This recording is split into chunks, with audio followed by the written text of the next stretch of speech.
मित्रों, भाइयों एवं बहनों, आज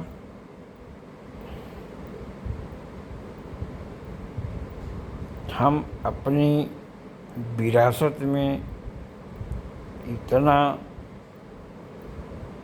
ह्रास पा रहे हैं कि प्रत्येक परिवार में कोई न कोई माता या पिता या भाई यह सोचता है कि उनके बच्चे आज के दशकों पहले के बच्चों की तुलना में व्यवहार क्यों नहीं करते, या ओल्ड इज गोल्ड की अवधारणा पर सोचते हैं कि हम फिट नहीं हैं। ये बच्चे ही एक ऐसी मनोदशा पैदा होती है जो नॉर्म्स हम सोशियोमेट्री में, सोशल बिहेवियर में पहले देख चुके हैं, आज देखते हैं तो थोड़ा खिन्नता आती है।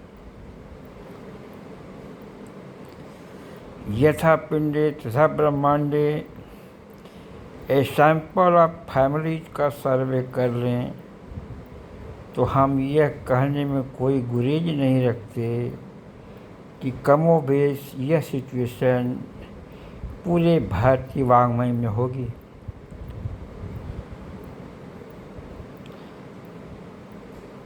इसी विद्रुपता को दूर करने के लिए आपसे जुड़ने को हमने यह चैनल बनाया है, और बनाया इसलिए है कि एक सुभाषित कहा जाता है, आप तो वचन है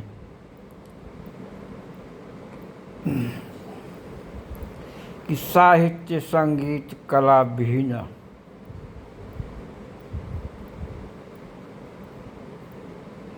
ते नर पशु भी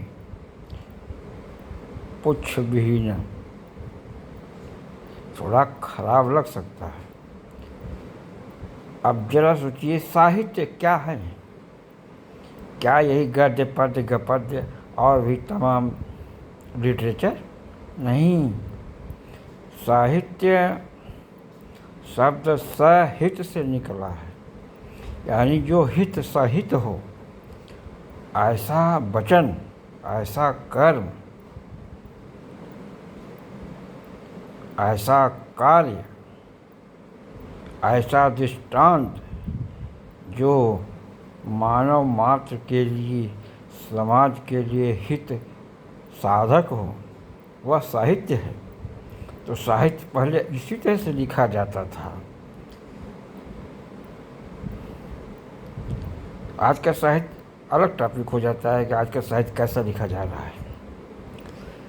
और चुनौतीपूर्ण दूसरा पहलू है विज्ञान। सारी नैतिक मर्यादाओं के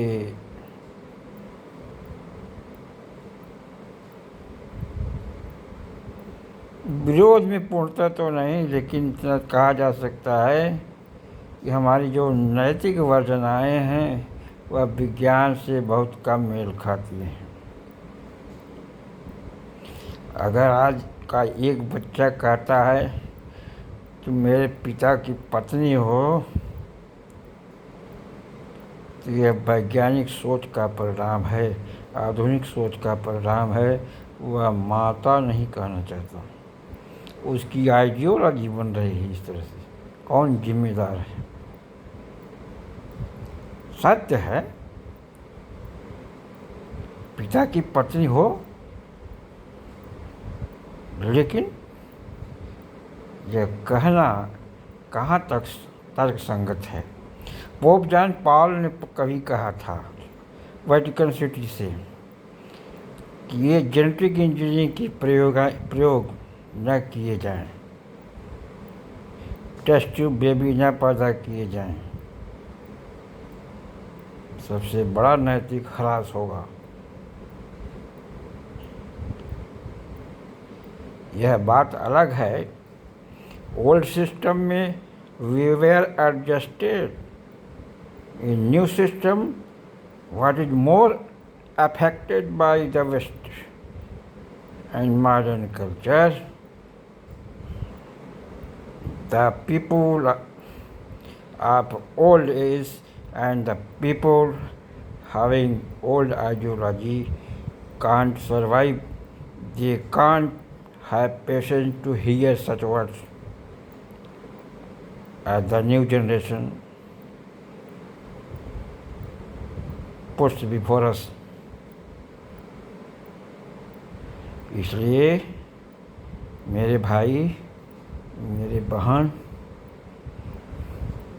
अगर कार्य नहीं किया गया, यह सुधार ऐसे ला रूल से सुधरने वाला नहीं है। साहित्य to create literature with beneficence, we can mobilize the society. To have a cracking joke does not create only humor, the improvement of the society and the mind of the youth. इसलिए इस channel का नाम भी हमने संगत ही रखा है, साहित्य विज्ञान। ठीक, उसकी आगे रचना धार्मिकता क्या, यानी हम ऐसी रचना का निर्माण करें जो हमारा धर्म हो, to improve the family, society and the nation. Thank you. फिर मिलेंगे अपनी लिटरेरी पोएम्स के साथ हिंदी भाषा में। धन्यवाद।